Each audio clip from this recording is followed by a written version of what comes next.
Snack Élysée dans la tourmente, que se passe-t-il vraiment? Aujourd'hui, nous allons décrypter ce qui s'est passé chez Snack Élysée. Snack Élysée, c'est une enseigne que beaucoup de Martiniquais connaissent, mais depuis quelques jours, son nom se retrouve au centre d'une polémique qui prend de plus en plus de l'ampleur. Plusieurs personnes affirment avoir été malades après avoir mangé dans différents restaurants de l'enseigne en Martinique. Par exemple, les personnes avaient des vomissements, ils avaient de la diarrhée, ils avaient des douleurs abdominales et certains enfants avaient de la fièvre. Ce qui s'est passé, c'est que les témoignages se sont multipliés sur les réseaux sociaux. Et forcément, une question commence à circuler. Que se passe-t-il aujourd'hui chez Snack Élysée? Mais avant d'accuser qui que ce soit, il faut distinguer des témoignages, des faits établis et de ce que les autorités cherchent encore à déterminer. Parce qu'au moment où je tourne cette vidéo, aucune intoxication alimentaire liée à Snack Élysée n'a été officiellement confirmée. Aujourd'hui, nous sommes le 24 août 2026. Et au-delà de cette affaire sanitaire, il y a une deuxième histoire particulièrement intéressante pour nous, entrepreneurs. Comment une entreprise gère-t-elle une crise capable d'endommager sa réputation en seulement quelques jours? Nous allons tout d'abord parler de l'affaire. Comment cette affaire a commencé? Tout commence avec plusieurs témoignages publiés sur les réseaux sociaux de certains clients. Les consommateurs racontent avoir présenté des troubles digestifs après avoir mangé dans des restaurants de Snack Élysée en Martinique. Et comme souvent aujourd'hui, quelques publications peuvent rapidement devenir un sujet majeur et un grand sujet de conversation. De plus, la Martinique, c'est une île. Donc, c'est une île qui est petite de par sa superficie. Donc, les témoignages sont partagés. D'autres personnes racontent aussi leur expérience et l'affaire prend de l'ampleur. Et les commentaires s'accumulent. Et très rapidement, le nom de l'enseigne se retrouve associé au terme d'intoxication alimentaire. Mais il faut être extrêmement prudent par rapport à cela. Être malade après avoir mangé dans un restaurant ne prouve pas automatiquement que le restaurateur est responsable de cette situation. Pour établir un lien, il faut notamment rechercher l'origine des symptômes, identifier éventuellement un aliment commun et procéder à des analyses. Et justement, c'est ce qu'est actuellement en train de faire l'enseigne Snack Élysée. C'est qu'on en sait réellement. D'après les informations publiées dans la presse locale, Snack Élysée indiquait avoir reçu 6 signalements de clients.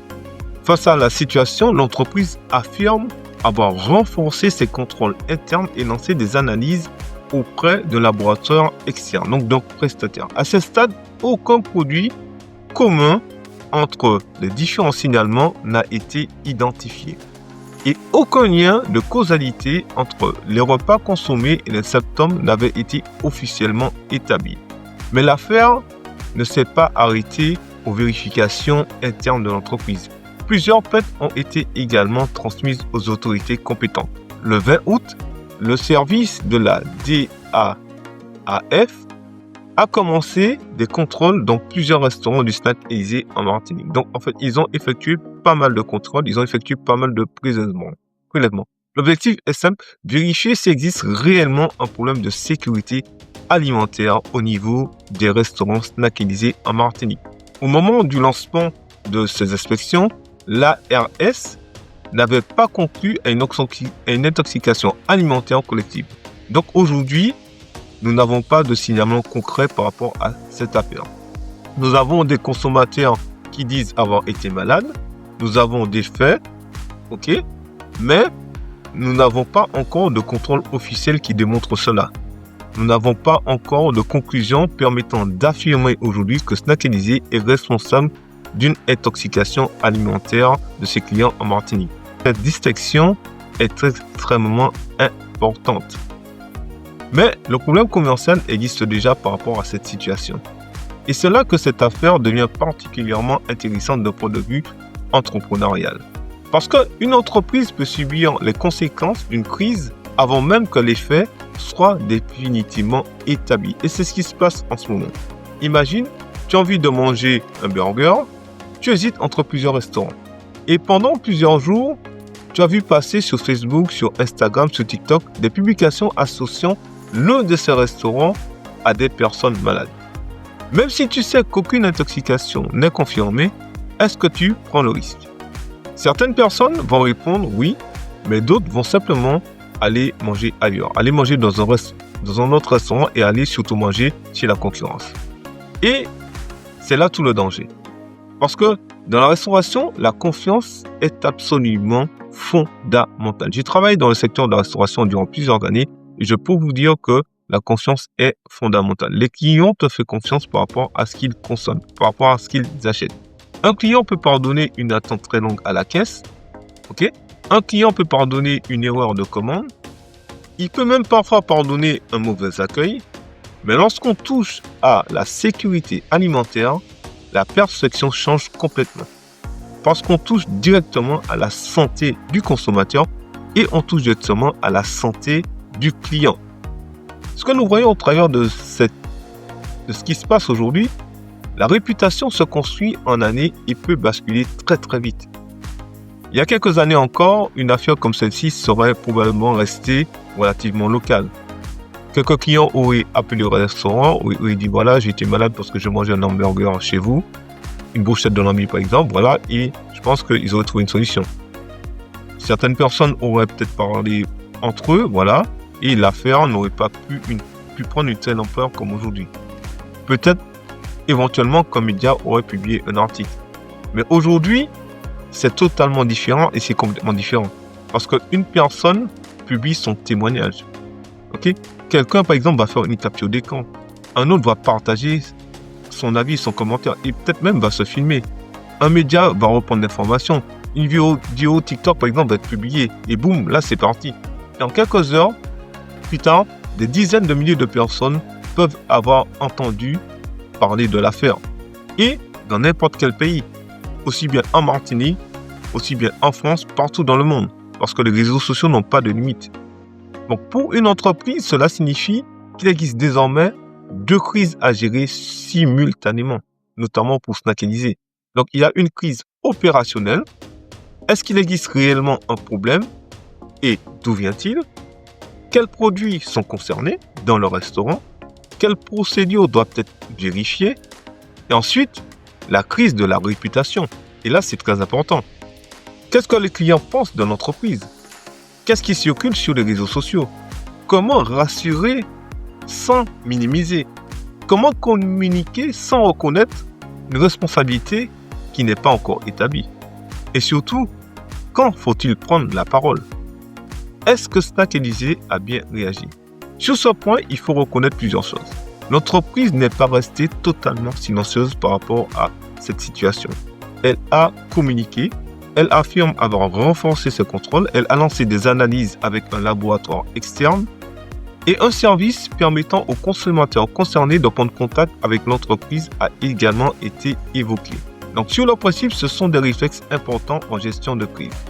Parce que la pire stratégie aurait probablement été de faire comme si rien ne s'était passé. Il y a des restaurants qui ont fait cela et je peux vous dire que ce n'était pas une bonne stratégie. Mais une bonne communication de crise doit trouver un équilibre extrêmement compliqué. Il ne faut pas paniquer les consommateurs, premièrement. Deuxièmement, il ne faut pas accuser les personnes qui témoignent. Troisièmement, il ne faut pas tirer de conclusions avant les analyses. Mais il faut également montrer que leurs inquiétudes sont prises au sérieux et sont prises en compte. Et là, c'est très important parce que les gens ont mangé au restaurant Snackalisé. Et c'est précisément pour cela que la communication de crise est une véritable discipline.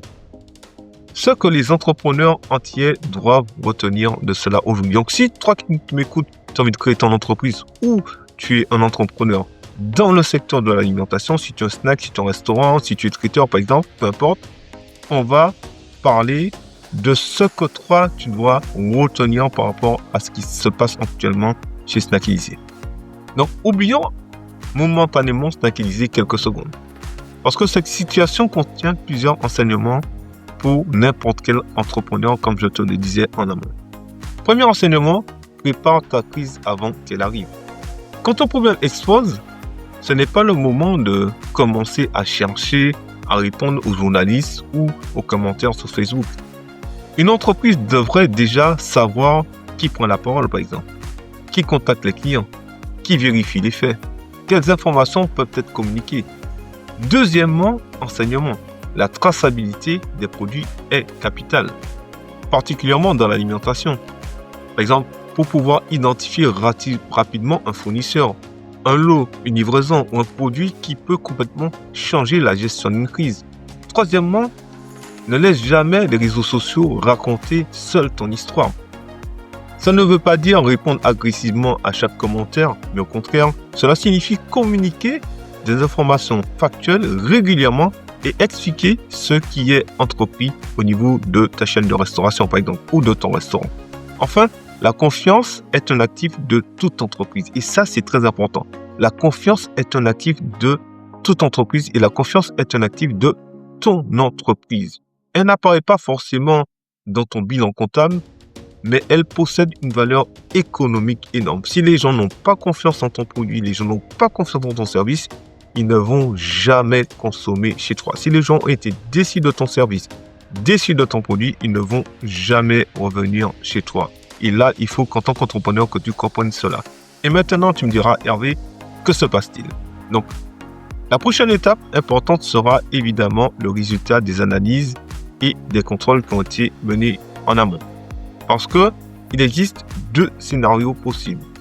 Si un problème sanitaire est identifié, la question deviendra comment est-ce arrivé et quelles mesures seront prises pour éviter que cela ne se reproduise au niveau des restaurants de Snack Élysée. Mais si les analyses ne montrent aucun lien entre Snack Élysée et les 10 septembre signalés, une autre bataille va commencer. Reconstruire totalement la confiance auprès des consommateurs qui auront vu passer cette affaire. Parce que les gens auront ça dans leur esprit, les gens auront ça dans leur tête. Donc, certaines personnes auront peur de retourner manger chez Snack Élysée. Et ce deuxième scénario peut être particulièrement compliqué pour cette entreprise. Parce qu'une accusation fait souvent beaucoup plus de bruit que son démenti. Donc, pour l'instant, il faut qu'on reste prudent par rapport à cette situation. Les consommateurs affirment avoir été malades, des contrôles sont en cours, des analyses ont été lancées, mais aucune intoxication alimentaire imputable à Snack Élysée n'est officiellement établie au moment où cette vidéo est enregistrée le 24 août 2026. Il faudra donc attendre les conclusions des experts. Mais quelle que soit l'issue de cette affaire, elle nous rappelle quelque chose de fondamental. Une entreprise ne vend pas seulement des produits, elle vend son image, elle vend également la confiance. Et dans un territoire comme la Martinique où l'information circule extrêmement rapidement, cette confiance peut devenir l'un des actifs les plus précieux d'une marque. Donc, il faut que tu travailles sur la confiance et l'image de ton entreprise parce que le marché, il est très étroit. Alors maintenant, j'aimerais avoir ton avis par rapport à cette problématique. Est-ce que cette affaire pourrait t'empêcher d'aller manger chez Snack Élysée, même si aucune intoxication n'est actuellement confirmée? Dis-moi ce que tu en penses dans les commentaires. Et si tu veux découvrir d'autres analyses sur les entreprises, l'économie, l'entrepreneuriat de nos territoires, abonne-toi à Caraïbes Entrepreneurs. À bientôt.